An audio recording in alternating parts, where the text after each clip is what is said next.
दोस्तों, आज हम आपको लेकर चलेंगे एक ऐसी दिल को छू लेने वाली कहानी में जहां प्यार, तकरार और बलिदान की गहराइयां एक साथ बुनती हैं। आइए चलते हैं फिल्म चांदनी की उस जादुई दुनिया में जो भावनाओं से सरोबार है और हर दिल को छू जाती है। चांदनी एक प्रमुख बॉलीवुड फिल्म है जिसमें श्रीदेवी ने मुख्य भूमिका निभाई। फिल्म का निर्देशन यश चोपड़ा ने किया था। फिल्म में ऋषि कपूर और विनोद खन्ना भी प्रमुख भूमिका में हैं। चांदनी माथुर यानी कि श्रीदेवी एक मध्यम वर्ग की भोली भाली लड़की अपने माता पिता के साथ अपने चचेरे भाई की शादी में शामिल होने के लिए दिल्ली जाती है। चांदनी शादी में एक गाना गाती है। मेरे हाथों में ना चूड़ियां हैं, थोड़ा। वहाँ उसकी मुलाकात रोहित गुप्ता यानी कि ऋषि कपूर से होती है जो उसके चचेरे भाई का दोस्त है। रोहित को खूबसूरत चांदनी से प्यार हो जाता है और वह उससे प्रेम करने उसके लगातार प्रयासों के बाद चांदनी उसे स्वीकार कर लेती है। एक दिन रोहित चांदनी को दिल्ली में घुमाने के लिए मोटरसाइकिल पे ले जाता है और एक गाना गाता है। शहरों में से शहर सुना, भाई शहर सुना था दिल्ली। रोहित चांदनी के साथ शादी के लिए अपने माता पिता से बात करता है तो वे शादी के लिए इनकार कर देते हैं, लेकिन रोहित अपनी बात पर अड़ा रहता है। चूंकि वह अपने माता पिता का इकलौता बेटा है, इसलिए अंततः उनके माता पिता शादी के लिए तैयार हो जाते हैं। आखिरकार उनकी सगाई हो जाती है। सगाई में रोहित की बहन एक गाना गाती है।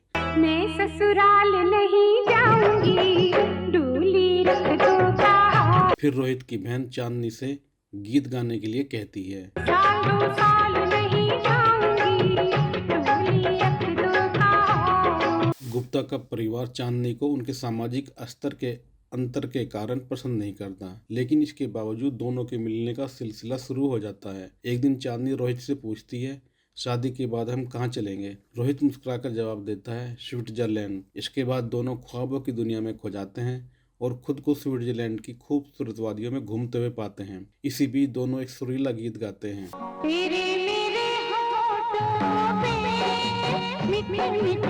एक दिन रोहित चांदनी को सफेद ड्रेस पहनकर मिलने के लिए उसे अपने घर की छत पर आने के लिए कहता है। चांदनी उसके कहे अनुसार छत पर रोहित का इंतजार करने लगती है। थोड़ी देर बाद रोहित हेलीकॉप्टर से चांदनी पर गुलाब की पंखुड़ियां बरसाने लगता है। आसमान से गिरती पंखुड़ियां चांदनी के चेहरे पर मुस्कान ला देती है और वह इस पल को एक सपने जैसा महसूस करती है। लेकिन तभी एक अप्रत्याशित घटना घटती है।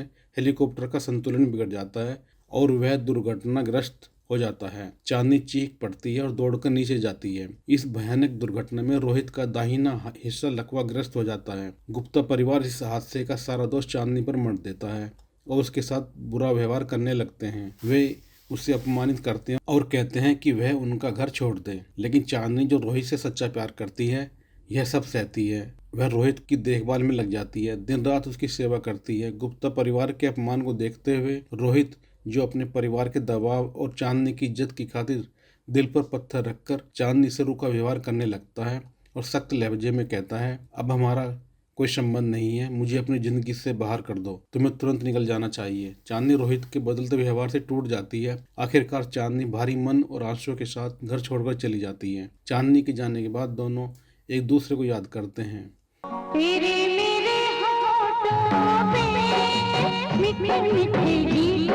चांदनी दिल्ली छोड़कर मुंबई के लिए ट्रेन में सफर करते हुए उदास आंखों में आंसू लिए रोहित की यादों में खो जाती है।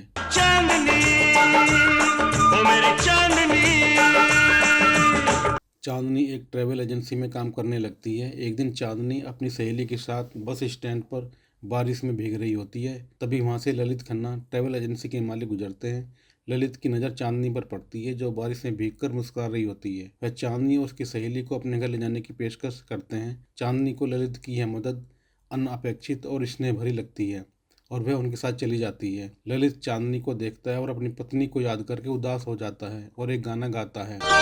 लगी आज सावन के फिर वो झड़ी है। से उसकी उदासी का कारण पूछती है। ललित थोड़ी देर चुप रहता है और फिर अपने अतीत का दर्द बांटता है। वह चांदनी को बताता है कि उसकी पत्नी जूही इस दुनिया को छोड़कर चली गई। उसकी बातें सुनकर चांदनी ललित के दर्द को महसूस करती है और उसके प्रति सहानुभूति जताती है। उधर रोहित अब हर पल चांदनी की यादों में खोया रहता है। उसकी आंखों में चांदनी का चेहरा, उसके साथ बिताए पल घूमते रहते हैं।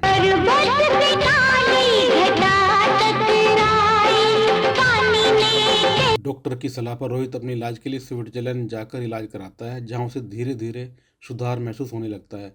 वहीं दूसरी तरफ ललित खन्ना अब चांदनी से प्यार करने लगता है, लेकिन अपने दिल की बात कहने की हिम्मत नहीं जुटा पाता।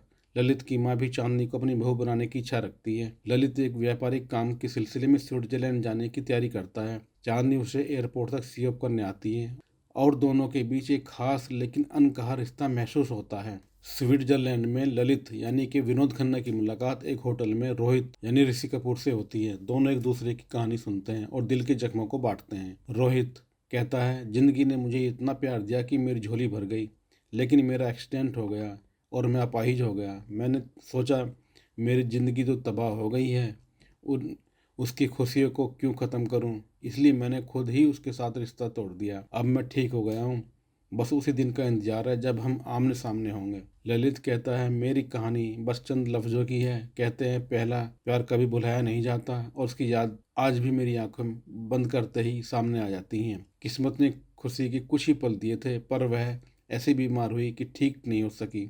उसके बाद जीना ही भूल गया। लेकिन अब मेरी ज़िंदगी में एक लड़की आई है जिसकी वजह से अंधेरों के बाद थोड़ी सी रोशनी दिखने लगी है। दोनों एक दूसरे को समझते हैं और दिल का बोझ हल्का महसूस करने लगते हैं। दोनों अपनी अपनी प्रेम कहानियां साझा करते हैं, लेकिन यह नहीं जानते कि वे दोनों एक ही लड़की चांदनी से प्यार करते हैं। तू मुझे सुना, मैं तुझे सुनाऊं अपनी प्रेम। ललित रोहित से पूछता है, कौन है वो, कैसी है वो, तेरे सपनों की रोहित अब पूरी तरह ठीक हो चुका है और चलने फिरने लगा है। स्विट्जरलैंड में रोहित और ललित के बीच गहरी दोस्ती हो जाती है। ललित रोहित के समझाने पर चांदनी को कॉल करता है और उससे अपने प्यार का इजहार करते हुए कहता है, आई लव यू, मैं स्विट्जरलैंड से वापस आ रहा हूँ। वह उससे कहता है कि एयरपोर्ट पर उसे लेने आ जाए। चांदनी का दिल अब भी रोहित की यादों में उलझा रहता है। जब वह ललित के घर फोन करती है, रोहित की माँ गुस्से में उसे डांट देती है और रोहित से दूर रहने की धमकी देती है। इन शब्दों से चांदनी का दिल पूरी तरह टूट जाता है। ललित और रोहित इंडिया लौट आते हैं, लेकिन चांदनी ललित को लेने